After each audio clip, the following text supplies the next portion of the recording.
Bienvenido y bienvenida al podcast Enseñar Idiomas, el espacio ideal para profesores de idiomas que buscan inspiración, consejos prácticos y ideas para sus clases de idiomas. Conducido por Hélène Collinet, formadora y profesora de idiomas, este podcast te ofrece una ventana al mundo de la pedagogía lingüística. Hola a todos y todas y bienvenidos a un nuevo episodio de nuestro podcast Enseñar Idiomas, y hoy vamos a hablar sobre un tema muy interesante, el de los juegos en clase de idioma. Y la pregunta que hago hoy es: ¿todos los juegos valen para adquirir un idioma? Vamos primero a explorar un poco las características que un juego debe tener para ser efectivo en la adquisición de un idioma. Y también veremos ejemplos de juegos que no cumplen con esos criterios, y luego os daré 3 ejemplos de juegos que sí lo hacen. ¿Por qué es importante tener esos criterios? Porque muchas veces podemos ver pasar por Instagram, por redes, por Pinterest, por cualquier cosa, un juego que nos parece súper atractivo, súper interesante. Lo que pasa es que muchas veces es un juego que puede funcionar muy bien para otro tipo de asignatura, como la lengua materna, como matemáticas, biología, para repasar algún tipo de contenido, pero luego para la adquisición de un idioma pues no es efectivo. Y bueno, pues vamos a ver primero las características clave de un juego efectivo para la adquisición de idiomas. Creo que ya empezáis a saber un poquito cuáles son esas características más importantes. Lo primero, la comprensibilidad. El juego debe presentar el idioma de una manera que sea fácilmente comprensible para el alumnado, para los jugadores. Y eso significa que el lenguaje utilizado debe estar al nivel del alumnado y presentarse también en un contexto significativo. Significa que palabras sueltas que vamos a utilizar así tal cual, pues no tienen ningún interés si no hacemos nada con esas palabras sueltas. Segundo punto, la interacción. La interacción sabemos que es esencial en la adquisición de un idioma, y un buen juego debe permitir al jugador interactuar en el idioma objetivo, ya sea con otros jugadores, personajes del juego o incluso con el propio juego. Y muchas veces hay juegos que son súper guays, pero al final lo que están haciendo los jugadores es hablar entre ellos en la lengua materna. Tercer punto, la repetición. Ya lo sabemos, la repetición es la clave para la retención, y un juego efectivo debe ofrecer oportunidades para que el jugador repita y practique estructuras lingüísticas y vocabulario de manera divertida y significativa. Cuarto punto, la motivación. El juego debe ser atractivo y motivador. Si el jugador está motivado, es más probable que se sumerja en el idioma y pase más tiempo practicándolo, o que no se dé cuenta simplemente que está utilizando el idioma. Y de eso se trata, ¿no? Al final, de que se centre en el mensaje y no en la forma. Ahora te voy a dar algunos ejemplos de juegos que no son efectivos para la adquisición de idiomas. Por ejemplo, los juegos sin contexto lingüístico. Son juegos que presentan palabras o frases fuera de contexto, sin ofrecer una situación real o una historia que ayude a comprender su significado. Y para mí lo típico es el juego del memory, en el que hay que relacionar 2 cartas, generalmente una imagen, con una palabra. Ese tipo de juego funciona muy bien en la lengua materna, pero cuando se trata de una segunda o una tercera lengua, no funcionan, porque necesitamos ponerle contexto. No tenemos un capital lingüístico suficiente sólido para poder hacer ese tipo de juego con un efecto a largo plazo. Van a poder hacer quizás el memory, pero luego pregúntales dentro de 2 o 3 semanas a ver realmente cuántas palabras han retenido, y sobre todo si son capaces de movilizar esas palabras para crear frases. Y luego el segundo punto que veo un poco inefectivo son los juegos que son demasiado complejos. los juegos que presentan el idioma de una manera demasiado avanzada o complicada para el nivel del jugador, lo que puede resultar en una frustración. Lo típico que yo he visto es roll a story o roll a dice, ¿no? Que das unos dados al alumnado y venga, ahora crear una historia por tu cuenta. Y muchas veces el alumnado no tiene las estructuras, no tiene el vocabulario, no tiene la capacidad de hacer una historia coherente en una segunda o tercera, o me da igual el número del idioma dentro del repertorio lingüístico, pero yo lo veo muchas veces solamente en la lengua materna y hay una falta de coherencia, de lógica en la ideación de una historia. Y pedimos que hagan esto sin dar ninguna ayuda, sin apoyar, y les damos esas fichas.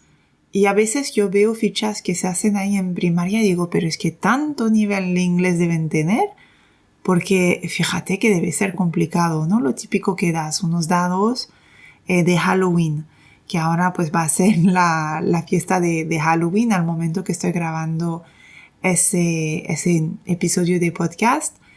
Y ponemos personajes y damos las palabras, pero es que luego con los verbos que, con las estructuras que, con los conectores que, y no tienen la capacidad de poder crear por su cuenta una frase, sobre todo cuando no han tenido exposición antes a esas estructuras. Si se trata de una actividad de repaso, porque ya saben todo el vocabulario, ya tienen todas las estructuras que necesitan para crear esa historia, te digo que sí. Pero muchas veces lo que veo en esos juegos es que le falta ese capital lingüístico, le falta ese contexto significado y al final lo que estás haciendo es entretener al alumnado y no tiene un efecto a largo plazo. Ahora te voy a compartir algunos juegos que a mí me gustan mucho en clase, que para mí están alineados con los principios de adquisición de idiomas. Y el primer juego que quiero compartir contigo es una versión de Spot-it. Spot-it es una plancha, una hoja, o yo lo hago muchísimo con diapositivas en un PowerPoint para proyectar delante de toda la clase. Y en esa diapositiva pues vas a tener un montón de imágenes o un montón de pictogramas. Y simplemente lo puedes también dar en una hoja, pero yo intento también ahorrar un poquito las fotocopias y por eso pues muchas veces lo estoy haciendo en la pizarra. Voy a hacer 2 equipos, voy a pedir a una persona de cada equipo venir delante de la pizarra y voy a definir una frase. Voy a definir una palabra en la lengua objetivo, en la lengua meta. Si el nivel del alumnado es muy principiante y cuando lo defines no van a entender, simplemente pues digo la traducción, pero muchas veces pues si has trabajado también ese vocabulario antes, porque es una actividad para trabajar, para repasar y proveer esas repeticiones que necesitamos, pues lo saben. Y el primer alumno o alumna que apunta dentro de la diapositiva a la imagen o al pictograma en cuestión, pues tiene un punto. Y luego pues hacemos pasar otro alumnado. Una manera que a mí me gusta muchísimo hacer para utilizar esas diapositivas, utilizo mucho las preguntas personalizadas a mi alumnado para proveer ese contexto significativo, pero luego lo reutilizo también para conectar lo que estamos haciendo también con la vida personal en cada instante de mi alumnado. Y muchas veces pues voy a preguntar, Pedro tiene miedo a esa cosa que es negra y tiene 8 patas. Entonces, quizás no van a conocer patas, pero van a conocer la cosa con la que Pedro tiene miedo. Negra no van a conocer y luego pues van a buscar la imagen de la araña y pues van a apuntar. Y luego voy a parar un poquito el juego y voy a decir, por cierto, en la clase, ¿quién más tiene miedo de las arañas? ¿No? Y luego puedo hacer eso con me gusta mucho, o lo practica el jueves, o lo practica el sábado, es el deporte favorito de tal persona la voy a intentar definir también en función de los intereses de los socios personales de mi alumnado, porque pues siempre cuando se trata de personas que conocemos es muchísimo más motivante para el alumnado. El segundo juego que te quiero contar se trata del bingo al revés. Y simplemente pues se trata de pedir al alumnado en su cuaderno, en una hoja, hacer 9 casillas, como un poquito en el juego de 3 en rayas, pues en vez de tener 6 casillas vamos a tener 9, y el alumno va a escribir posibles respuestas sobre un tema. Por ejemplo, pues les voy a decir, escribir posibles respuestas sobre los hobbies, o sobre la comida, o sobre los medios de transporte, o sobre no sé qué, cualquier tema que queráis. O también puede ser sobre una novela que hemos leído, una historia también. Luego también podéis poner toda la fantasía que queréis en esos juegos para tunearlos de diferentes maneras. Y cuando el alumnado quizás no tenga la capacidad, porque todavía pues no tiene quizás el tema es nuevo, no ha recibido suficientes repeticiones o simplemente que es muy principiante, pues yo le voy a dar 20 respuestas posibles también en una diapositiva que voy a proyectar, y va a elegir 9 y va a poner las 9 en su hoja, en su cuaderno, en sus 9 casillas, ¿vale? Yo lo que voy a hacer es que simplemente voy a hacer las 20 preguntas. Y si la pregunta que yo digo corresponde a una respuesta que haya escrito el alumno o la alumna en su hoja, pues puede como tachar. Y una vez que una persona ha conseguido tachar todo, dice bingo. Por eso os digo que es un bingo al revés, porque eligen antes las respuestas. ¿Por qué lo hacemos de esta manera? Porque las preguntas generalmente, sobre todo las palabras interrogativas, son las palabras más difíciles de retener. Y así de esa manera a mí me permite proveer esas repeticiones de preguntas para practicarlas. Y ellos pues no tienen que producir nada, se sienten cómodos, lo único que tienen que hacer es escuchar, entender y ver si encaja con lo que ellos han escrito. No solamente se trata de escuchar y sin más intento hacer un match con lo que he escuchado, con lo que tengo, si la palabra es exactamente la misma, sino que tienen que pensar también, a ver, ha preguntado eso, significa esto, entonces yo mis preguntas a ver lo que puede encajar. Y a veces pues en una pregunta puede encajar varias respuestas, ¿eh? Lo verificamos, pasamos un poquito y podemos también parar, hacer esa paréntesis para siempre hacer esas preguntas personalizadas a nuestro alumnado. Luego te voy a hablar de un tercer juego que yo he conocido a través de Martina Bex. Martina Bex es una profesora que también tiene programaciones para enseñar español en Estados Unidos. Tiene un blog que se llama The Comprehensible Classroom. Y ese juego se llama Carrera de Historias. Yo le he cambiado un poco el juego para adaptar un poquito más a mis necesidades y sobre todo al contexto de Europa. Y lo que estoy haciendo es que en una hoja doy una nube de palabras. Y luego vamos a hacer parejas. En esa cada uno tiene una hoja, ¿vale? Pero vamos a utilizar primero la hoja de una persona y cada jugador va a tener 2 subrayadores o 2 colores diferentes. Y yo voy lo mismo, voy a decir la definición de esa palabra. Es una cosa que estamos utilizando, que tiene 4 ruedas y nos permite pues ir a diferentes sitios de manera más rápida que si estuviéramos andando. Coche, ¿vale? Y la primera persona que subraya o circula con un color esa palabra, pues tiene un punto. Y voy diciendo pues definiciones. Si estamos también con un nivel muy principiante, pues lo mismo podemos pasar directamente por la traducción y decir pues car en inglés y tienen que subrayar coche si están enseñando español, por ejemplo. Y al final del ejercicio, cuando yo he dicho todas las palabras, pues contamos quién tiene más puntos. Luego pues nadie gana nada, pero simplemente pues ya está ganado el juego el que tiene pues más palabras subrayadas o circuladas. Pero no es todo, no terminamos aquí.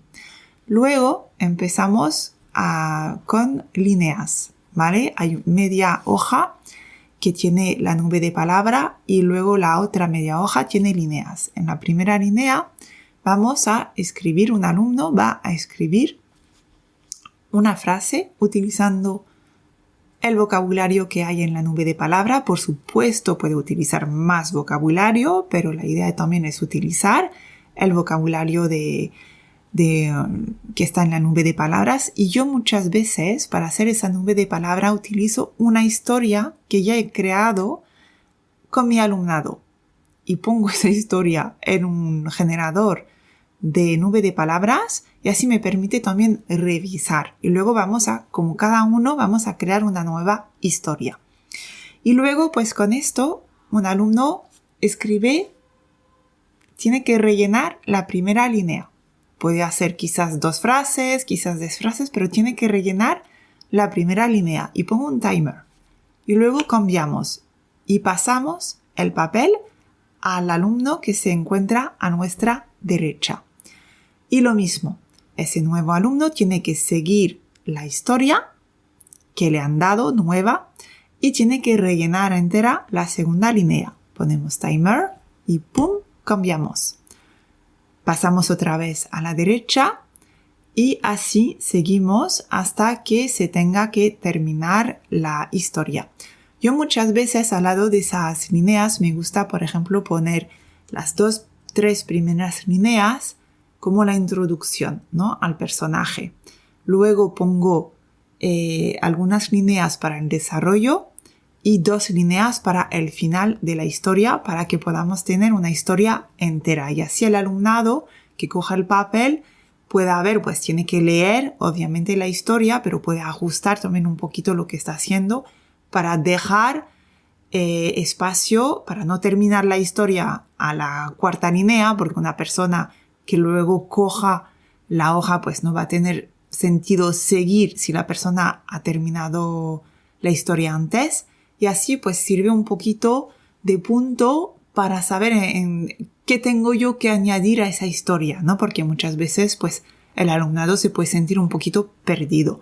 Pero lo digo otra vez, es una actividad para repasar, ¿vale? Y luego, pues al final, cuando todo el mundo ha terminado, le damos al alumno número 1 su papel. Podemos ver, cada uno puede leer su historia, puede también escribirle la historia de nuevo en su cuaderno, poniéndole un poquito más de forma, añadiendo, corrigiendo algunas cosas.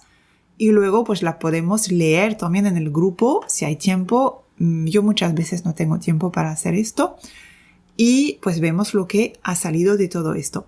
A mí esas historias luego me sirven también para robar un poquito textos y luego tener comprensión lectoras para evaluar, para hacer un mini examen, para tener más historias que están utilizando las mismas palabras, las mismas estructuras, pero pues han trabajado el alumnado antes que yo para poder crear pues nuevas historias con ese mismo vocabulario y nuevas estructuras. Así que nada, eso pues ya terminamos con ese episodio de podcast. Hemos podido ver que no todos los juegos son adecuados para la adquisición de un idioma, que es esencial elegir juegos que estén alineados con los principios de adquisición de idiomas y que ofrezcan oportunidades para la práctica significativa, la interacción en el idioma objetivo. Has podido ver con esos juegos que a mí me gusta también juegos que no forzan el output. Así que nada, la próxima vez que busques un juego para practicar un idioma, asegúrate de que cumpla con esos criterios. Un abrazo y nos escuchamos la semana que viene.